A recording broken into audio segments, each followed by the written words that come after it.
Good afternoon guys. पिछले video मैंने आपको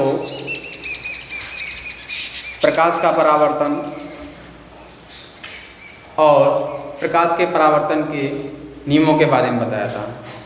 आज मैं आपको दर्पण के बारे में बताऊंगा। दर्पण की परिभाषा पहले समझ लें आप लोग। किसी चिकने पृष्ठ जैसे कांच की प्लेट, किसी चिकने पृष्ठ जैसे कांच की प्लेट पर पारे अथवा चांदी की पॉलिश कर उसके ऊपर लाल ऑक्साइड का लेप करने से एक तल को परावर्तक तल बना लेते हैं, जो दर्पण कहलाता है। फिर परिभाषा को दोबारा सुनेंगे आप लोग। किसी चिकने पृष्ठ जैसे कांच की प्लेट पर कांच की प्लेट पर पारे अथवा लाल ऑक्साइड की पॉलिश कर उसके एक पृष्ठ को परावर्तक तल बना लेते हैं, तो वह आपका क्या कहलाता है? दर्पण कहलाता है। दर्पण मुख्यतः दो प्रकार के होते हैं। नंबर 1 समतल दर्पण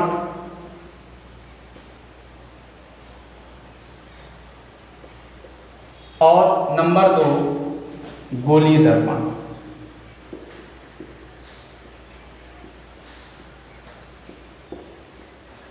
ठीक है, नंबर 1 समतल दर्पण, नंबर 2 गोलीय दर्पण। आपके सिलेबस में गोलीय दर्पण को परिभाषित किया गया। गोलीय दर्पण दो प्रकार के होते हैं।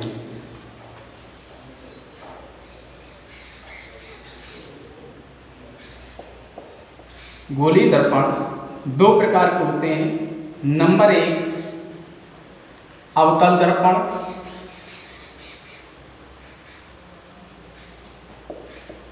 नंबर 2 उत्तल दर्पण। समझ गए होंगे आप लोग। गोलीय दर्पण जो होता है दो प्रकार के होते हैं, अवतल दर्पण और उत्तल दर्पण। अब हम देखते हैं अवतल दर्पण की क्या परिभाषा होती है। चित्र जरा देखेंगे।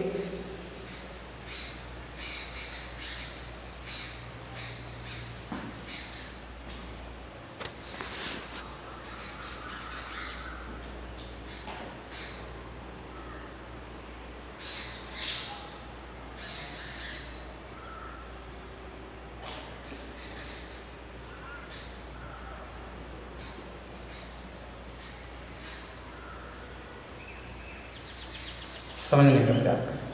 अब तक ये चित्र जो मैंने बनाया, इस चित्र की तरफ आप देखेंगे।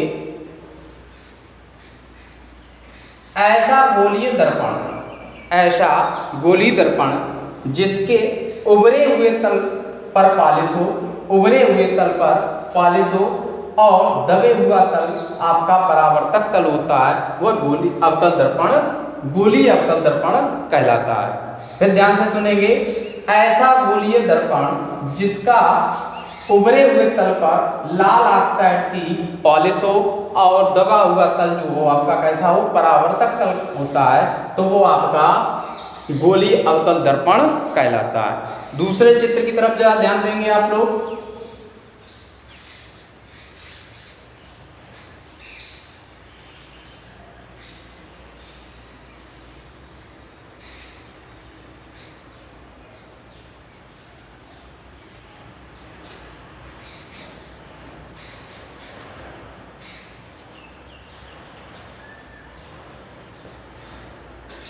ऐसा गोलीय दर्पण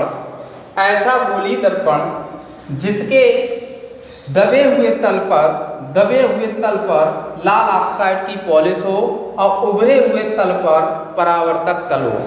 ऐसा गोलीय दर्पण, दोबारा सुनने का प्रयास करेंगे, समझने का प्रयास करेंगे। ऐसा गोलीय दर्पण जिसके दबे हुए तल पर लाल ऑक्साइड की पॉलिश हो और उभरे हुए तल पर परावर्तक तल हो, तो उसे हम कहते हैं उत्तल दर्पण।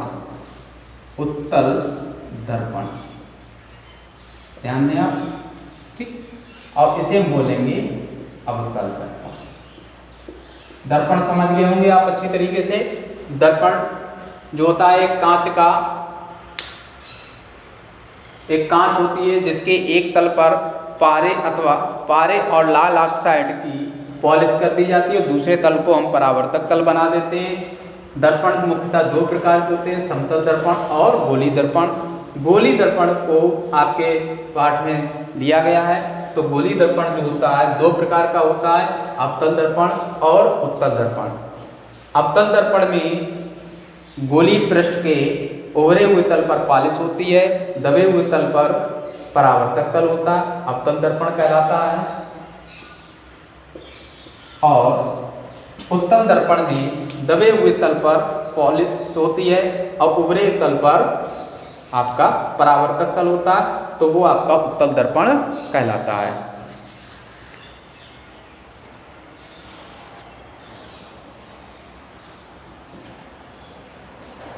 ठीक, अब गोली दर्पण से संबंधित कुछ परिभाषाएं देखेंगे।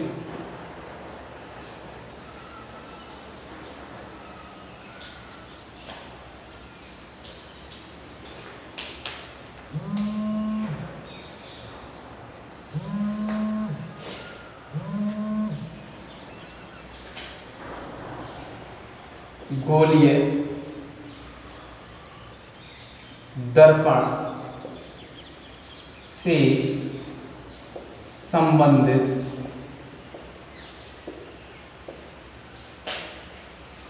कुछ परिभाषाएं।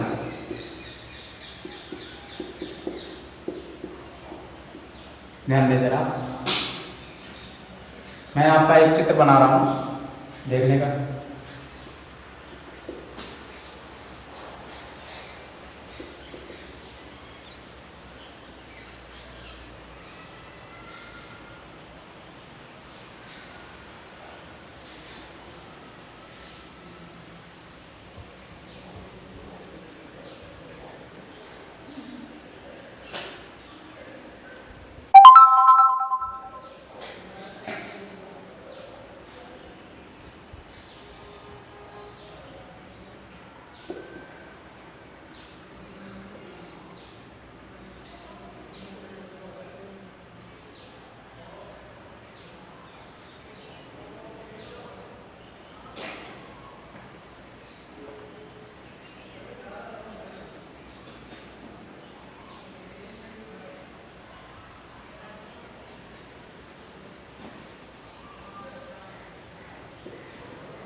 सबसे पहले आप लोग चित्र देख लें। आप लोग एक मैंने आपका खोखला कांच का गोला बनाया है जिसमें मैंने कई सारी चीज़ों को दर्शाया हुआ है। तो उन चीज़ों को हम बारी बारी से समझने का प्रयास करते हैं। सबसे पहले हम देखते हैं ध्रुव। इसे हम P से प्रदर्शित करते हैं। ध्रुव क्या है? ध्रुव जो होता है किसी गोली दर्पण का ध्रुव जो होता है उस खोखले के कटे हुए भाग का मध्य बिंदु होता है। कटे हुए खोखले के भाग का मध्य बिंदु होता है, वो आपका क्या कहलाता है? ध्रुव कहलाता है। उसके बाद आता है आपका वक्रता केंद्र। नंबर 2 वक्रता केंद्र, इसे हम C से प्रदर्शित करते हैं।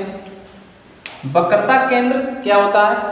जो कांच का खोखले गोले का, कांच के खोखले गोले का जो केंद्र होता है, कांच के खोखले गोले का जो केंद्र होता है वही उस दर्पण का वक्रता केंद्र भी कहलाता है। पूरे कांच का यानी कोई भी एक गोला ले लेते हैं तो उसका जो केंद्र होगा, अगर उसमें से मैं कुछ भाग को काट लूं तो वो केंद्र जो होगा, जो गोले का केंद्र होगा वही उसके दर्पण का भी केंद्र होगा। इसी प्रकार हम तीसरा पॉइंट देखते हैं, वक्रता त्रिज्या। वक्रता त्रिज्या, ठीक, इसे हम स्मॉल r से प्रदर्शित करते हैं। वक्रता त्रिज्या जो खोखले गोले की त्रिज्या होगी, जो ये पूरा आपका एक गोला है, इसकी जो त्रिज्या होगी वही इस दर्पण की त्रिज्या, यानी यहाँ से यहाँ तक की जो दूरी होगी C और P, यानी कि C और P बराबर जो होगा स्मॉल r के बराबर होगा। ये आपकी वक्रता त्रिज्या कहलाएगी। जो पूरे खोखले गोले की जो त्रिज्या होगी वही उस दर्पण की त्रिज्या कहलाती है। ठीक है बच्चों, बस आज के लिए इतना ही है। आगे कल मैं आपको इसके बारे में और बताऊंगा, दर्पण से संबंधित कुछ और बातें, जैसे कि दर्पण से किस तरीके से आपके प्रतिबिंब बनते हैं।